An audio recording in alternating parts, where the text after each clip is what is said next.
আমি এখন সোমনাথ মন্দির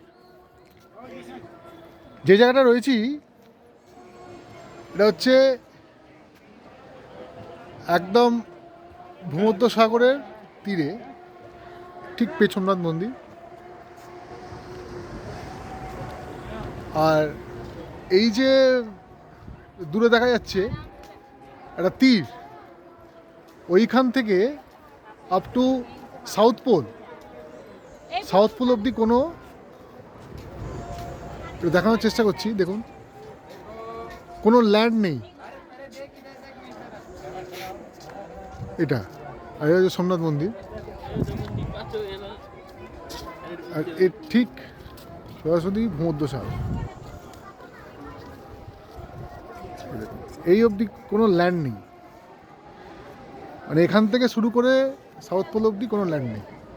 আর মন্দিরটা এত সুন্দর, মন্দিরের ভেতরে ক্যামেরা ঢোকা অ্যালাউড নয়, মানে মোবাইল ফোবাইল সব বাইরে রেখে যেতে হয়। মোবাইলের ধ্বজা চেঞ্জ হচ্ছে, দেখুন এই উঠছে একজন, ধ্বজা চেঞ্জ হবে। ভেতরের ভাস্কর্য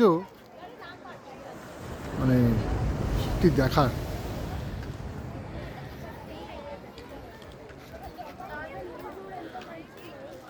কালকে দ্বারকা ছিলাম, দ্বারকা থেকে ভেট দ্বারকা হয়ে কালকে রাত্রি সোমনাথ এসেছি।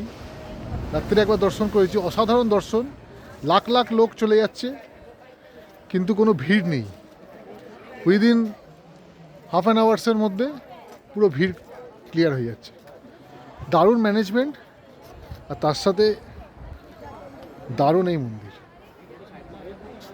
সত্যি এটা হচ্ছে প্রথম জ্যোতির্লিঙ্গ, ফার্স্ট। জয় ভোলেনাথ, জয় শিব শম্ভু।